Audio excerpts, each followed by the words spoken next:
The artificial intelligence running your life right now, um, it doesn't actually know what a car is. No, it really doesn't. Doesn't know what a cat is. And it has, like, absolutely zero comprehension of the English language. Yet, at this exact second, it is dictating what you buy, what you watch, and whether you get approved for your next credit card. It's a pretty sobering reality check when you put it like that. I mean, we are so conditioned by Hollywood to expect these, self-aware supercomputers that we completely miss the profound structural changes happening right in front of us. Which is exactly why we are taking a deep dive today into how businesses are actually wielding this technology right now. Not the sci-fi fantasy, but the pragmatic, everyday reality. Exactly. Our mission here is to just cut through the relentless corporate hype. We want to separate fact from fiction, and we've pulled together this massive stack of sources for you. Everything from enterprise architecture guides to white papers on algorithmic mechanics and some really detailed reports from CTO magazine. Yeah, some really eye-opening stuff in there. Right.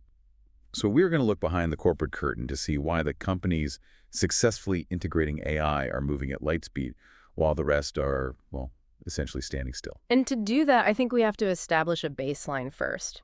Because, anyone following the tech space already knows we aren't dealing with general AI. Right. No Terminator situations. Exactly. We don't have machines with human-like consciousness or emotion. We are operating entirely in the realm of narrow AI.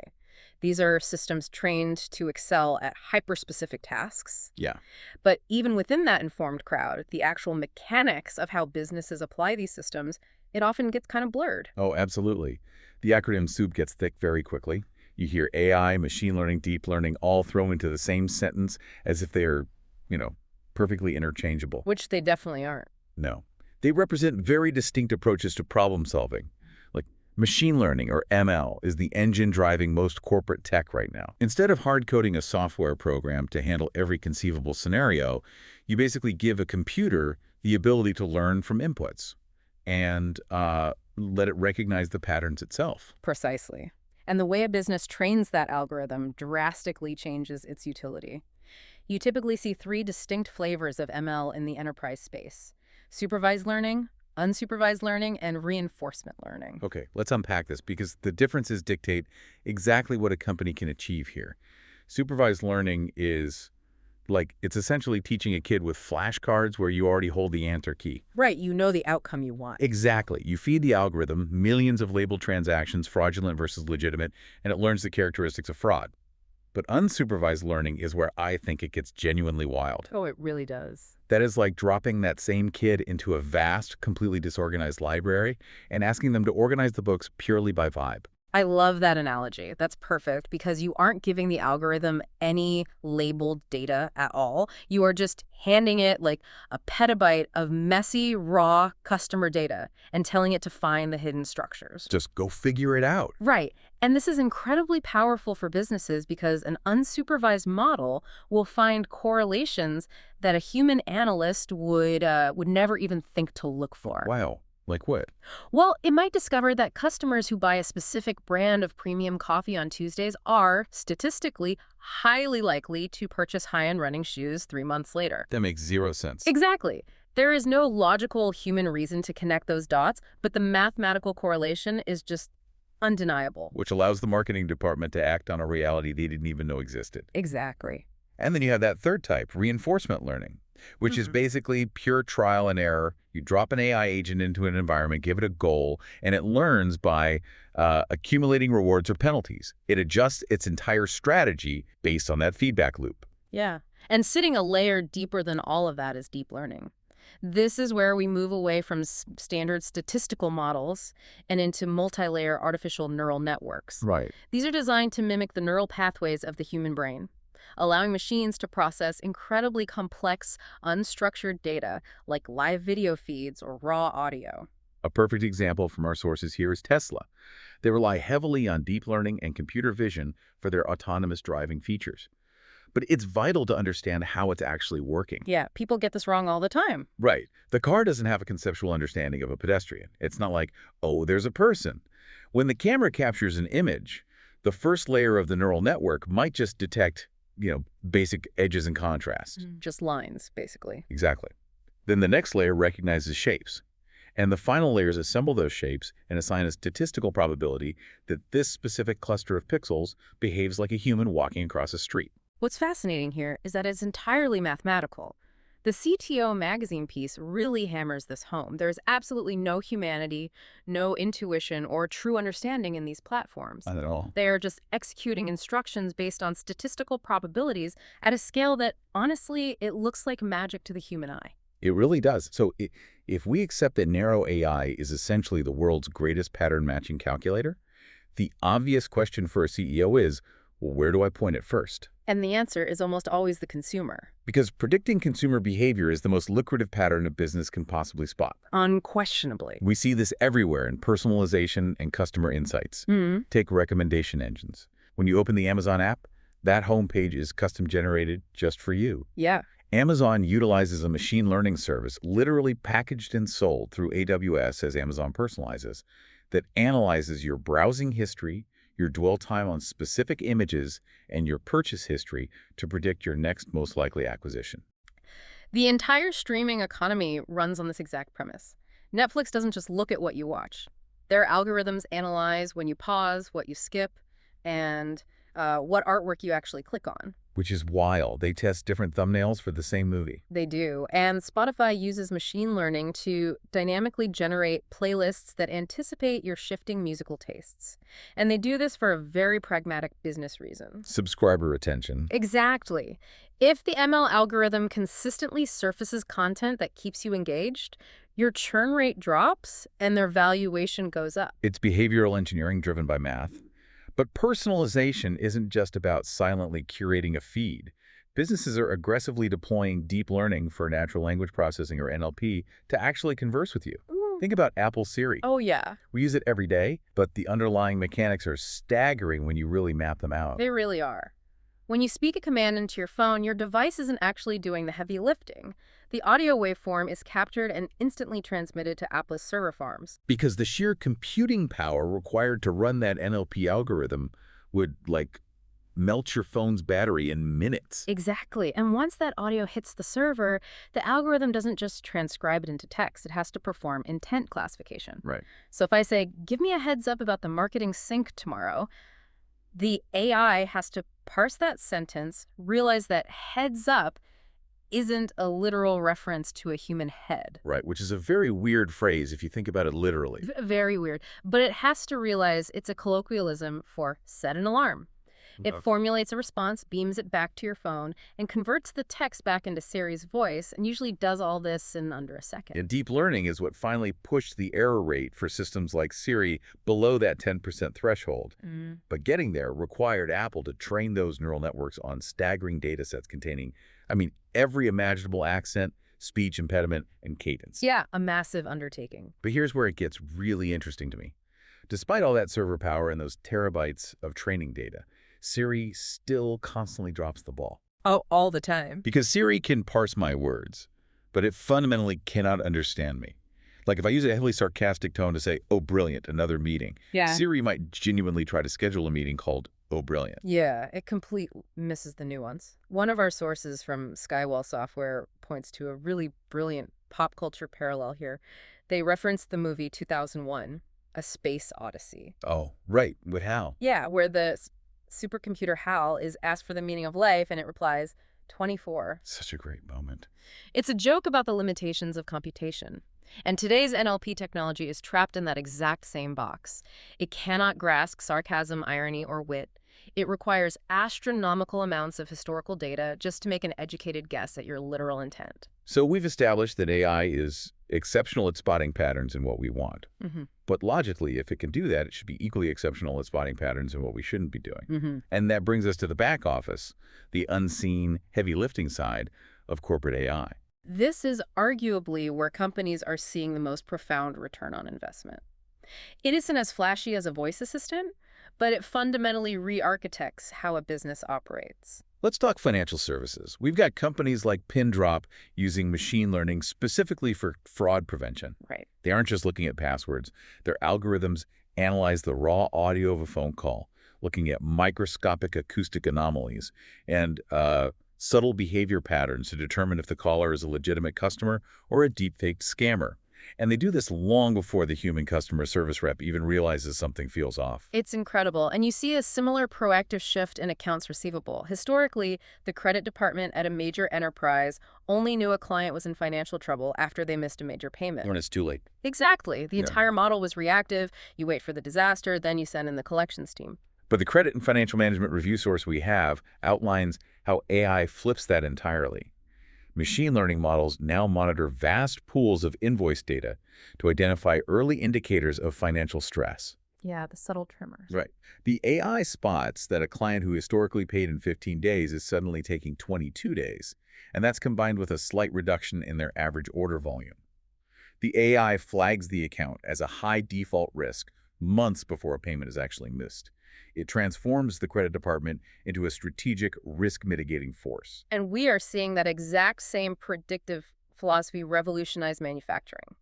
Industrial giants like GE, Siemens, and Honeywell are deploying predictive analytics across all their factory floors. Yes, the traditional break-fix model in a factory is a complete nightmare. A vital machine breaks down on the assembly line, production halts, and the company bleeds millions of dollars an hour, while a technician scrambles to find a replacement part. It's so inefficient. So now they attach IoT sensors to these machines that constantly feed data into an AI model. And the model is tracking incredibly minute details. It knows exactly what the baseline thermal signature and vibration frequency of a specific bearing should be.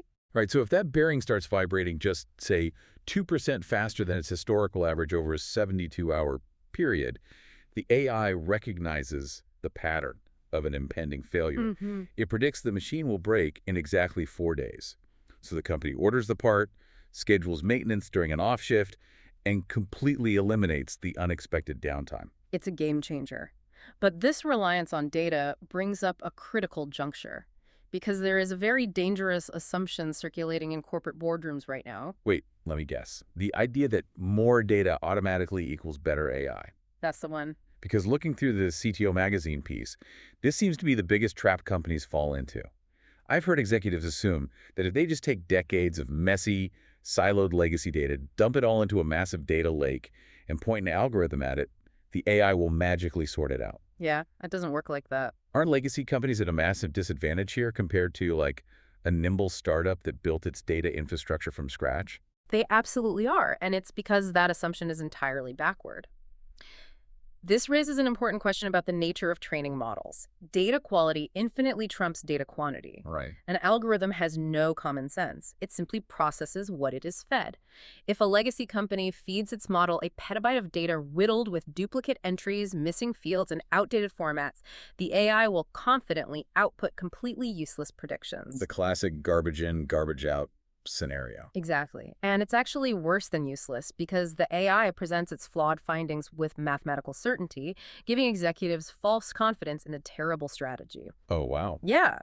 A startup with a pristine, well-structured data set of just a few gigabytes will consistently run circles around a legacy corporation drowning in a petabyte of garbage. Clean data is the actual unglamorous secret weapon of the AI revolution. Okay, so up to this point, we've been talking about analytical AI. AI that looks at existing data to find fraud or predict machine failure or recommend a movie. But the explosion happening in the corporate world right now is about generating brand new content. The generative AI boom. Yes. And this is an area where businesses are rushing in headfirst, sometimes entirely blind to the mechanics. The shift from analytical to generative models is a genuine paradigm shift, and we can trace the current explosion back to a very specific architectural breakthrough in 2017. The transformer architecture. Google researchers published a landmark paper called Attention is All You Need, which fundamentally changed how algorithms process language.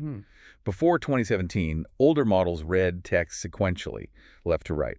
By the time they got to the end of a long paragraph, they essentially forgot the context of the first sentence. It made generating long-form, coherent text nearly impossible, but the transformer introduced a mechanism called self-attention. Instead of reading sequentially, the AI can look at every single word in a massive document simultaneously. Which is crazy to think about. It is. It mathematically maps the relationship and relevance of every word to every other word, regardless of where they sit in the sentence. Which gave the algorithm a staggering leap in its ability to predict the next logical word in a sequence. This is the bedrock of the large language models, or LLMs, that dominate the headlines today, like OpenAI's GPT series. It allows machines to generate text that feels startlingly human. And we are seeing incredibly innovative applications of this beyond just standard chatbots. A source from XDA developers highlights some hidden tools in Google Labs that businesses are quietly leveraging. Yeah, these are fascinating. There is a tool called Notebook LM. You can upload a dense stack of corporate reports or research papers, and the generative AI synthesizes the information into an audio overview. It literally generates a hyper-realistic podcast-style of conversation between two AI hosts explaining the material to you. It's a brilliant way to accelerate internal training or synthesize competitor research. And on the development side, they highlight a tool called Stitch that utilizes what they call vibe design. A developer simply types a text prompt describing the user interface they want, like, give me a clean, minimalist login screen with a dark mode aesthetic. Right. And the AI instantly generates the underlying code to build that exact interface. It accelerates prototyping to an absurd degree, but there's a very real danger lurking beneath all this generative magic. And one of our sources, MoveWorks, uses a term for this that I absolutely love, the stochastic parrot. It is the perfect metaphor for the current state of LLMs. Let's break that down because it's crucial for understanding the limits of the tech. Stochastic refers to a system that uses random probability distributions that can be analyzed statistically. And a parrot, of course, mimics sounds without understanding them. Exactly. So a stochastic parrot is an AI system that leverages complex statistical relationships to convincingly generate human-like text. But it has absolutely zero semantic comprehension of the ideas it's outputting. The MoveWorks piece provides a great illustration of this. Imagine an AI named Polly. Polly has ingested billions of text documents. Through pure statistics, Polly learns that the word Paris is highly correlated with the phrase capital of France. Right. So Polly can confidently generate the sentence, Paris is the capital of France. But because Polly is just a parrot, it lacks spatial reasoning.